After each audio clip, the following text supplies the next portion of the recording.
Welcome to Around the Peninsula. I'm Specialist Van Reeves. Kunsan Airmen are put to the test during a capstone exercise event. Staff Sergeant Jael Laborn has the story. A ground attack. Complete and utter chaos.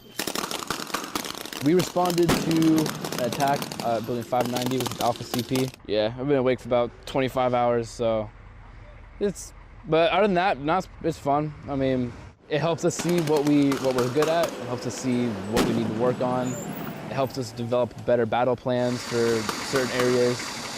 In these situations, time is crucial, and knowing your role is imperative. We have 3 flights. Mine's Charlie flight. We're mobile reserve, so being Mark 19 gunner, we pulled up rear security to make sure no one came around and flanked our sides. The rear is always the most vulnerable spot. If we have no one to watch the back, then we could be picked off easy. As long as we have someone watching the back, we have 360-degree security. Having trust in the airmen to your left and right builds confidence. Everyone in the unit's really close. Everyone gets along really well. I mean, even off shift, everyone still hangs out together. It's a lot different than what I've heard from other bases. Yeah, I love Korea. I'll be back eventually, hopefully. Staff Sergeant Jael Laborn, Kunsan Air Base, Korea. Dead. All right. Guardsmen from the District of Columbia and the New Jersey National Guard joined the Wolf Pack during exercise Beverly Midnight 14-2. One of the biggest challenges in the military can be distance between loved ones. One airman finds comfort in cooking. Specialist Aaron Loy is on scene for more. When Senior Airman Latanya Scarbrough enlisted in the military, would she have ever thought she'd be conducting a children's cooking camp in the Republic of Korea? No, sir, I can honestly say I wouldn't, but I can't imagine not being here right now. Because I have a 2-year-old that's stateside right now, and I know if she was here, she would try to join in, even though she's 2, but I think that this is a great opportunity for the kids here. And honestly, this is the first cooking camp that I think that they've actually had here at Osan Air Base. So I'm actually kind of glad that us food service personnel get to put our stamp on it. From stamps to smartphones, Chef Latanya uses the necessary ingredients to keep in touch with her daughter in Tuscaloosa, Alabama. Oh yes, I FaceTime my daughter every day. She actually knows about this right now. She was just saying, Mommy, can I come? But baby, you're thousands of miles away. But she's really excited. She wants to be taught just as much as these kids do, just as much as eager as they are. I'm really excited for her to get the experience that the kids do here in the kitchen with me when I go back stateside. Until that time comes, Chef Latanya influences Osan's children, including Josie Gilpin. It makes me feel happy because they're spending their own time with us. Arguably something far more valuable than food. Specialist Aaron Loy, Osan Air Base, Korea. The cooking camp is a week long and helps teach kids and their parents healthier food options. Being proficient in the basics is essential for mission success, and at Rodriguez Range, one unit qualifies in all aspects. Specialist Pedro Amador tells us more. Go to 2+8! Ammunition of different caliber rains down on Rodriguez Range, while soldiers from the 1st Battalion, 12th Cavalry Regiment conduct a crew and collective gunnery as part of their 9-month tour in the Republic of Korea.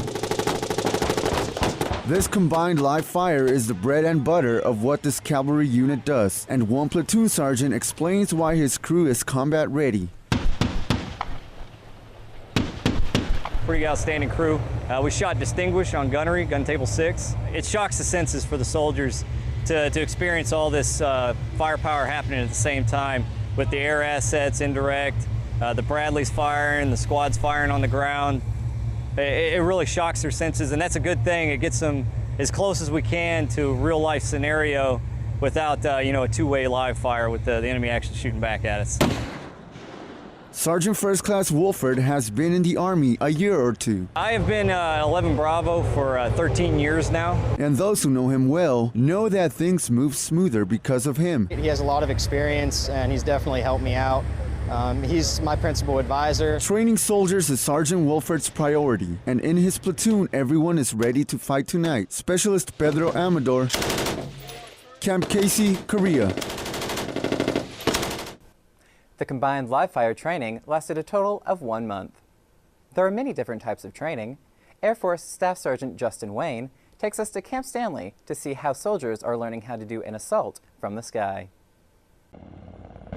soldiers from the 1st Battalion, 12th Cavalry Regiment, and 23rd Chemical Battalion participate in an aerosol exercise with their Korean counterparts. We're doing a combined integration exercise, which we call CIX, which is an opportunity for us to train with our South Korean partners. It's an incredibly valuable experience to get so many soldiers from the ROK Army and so many soldiers from the U.S. Army together in one place to do such a complex operation. These exercises allow U.S. soldiers to understand how the Republic of Korea, or ROK Army, operates. Learning how their tactics work, how they understand the battlefield, how they maneuver will help us do combined operations in the future, especially when they're real and not training. And for Cadet Breven Addington, a cadet from Middle Tennessee State University, it could be his only chance to work with the ROK Army. It's been probably one of the best experiences I've had in the military for sure. It's fascinating to learn how things work, especially as a National Guardsman. This may be my only opportunity to train in country with a active duty unit. So seeing how they do day-to-day operations is definitely something that I've missed out on as a cadet, and it's been an awesome opportunity afforded to me to be able to do this. Air Force Staff Sergeant Justin Wayne, Camp Stanley, Korea. The 1st Battalion, 12th Cavalry Regiment are deployed to Korea from Fort Hood, Texas, for 9 months. July 27, 1953, the United Nations and North Korea signed an agreement for a ceasefire. Petty Officer Justin Rouse reports on the 61st Armistice. Today, on the anniversary, the 61st anniversary of the signing of the Korean War Armistice, we're here remembering many of the heroes and veterans from the Korean War and recognizing the signing and 61 years of peace here in South Korea. The reason why Korea was able to install peace back after the war was due to the assistance of many countries, but it's the Korea-U.S. alliance that has maintained peace in Korea throughout these years. The anniversary brought many countries to celebrate together.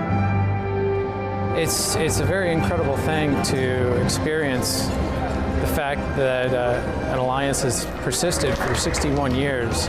And to this day, we still have a very strong alliance with our Korean partners, and we work very well together still to this day. And it's quite incredible, actually, to see the remembrance and the dedication that the Republic of Korea has to remember the veterans from that war, including the foreign heroes. Petty Officer Justin Rouse, Yongsan, Korea. In the war, over 36,000 American troops were killed, and more than 100,000 others were wounded. Every year, many Korean War veterans return to Korea to honor the signing of the armistice. Kachusa Corporal Chung Won-ho joins them at the COEX Exhibition Hall. On July 27, 1953, a ceasefire was declared on the Korean Peninsula. 61 years later, Korean War veterans, civilians, and military officials commemorate the day. The United Nations Command remains as resolute as it was on the 27th of July, 1953. It will not falter in its mission to carry out the terms of the Armistice Agreement and will continue to represent the will of the international community.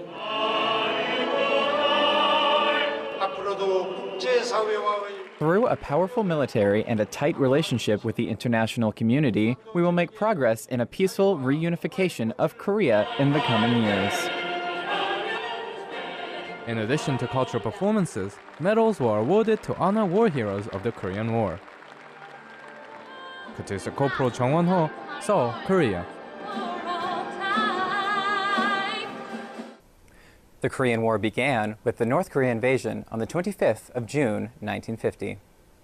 That was your Around the Peninsula for Thursday, July 31st. From all of us at AFN, enjoy your evening.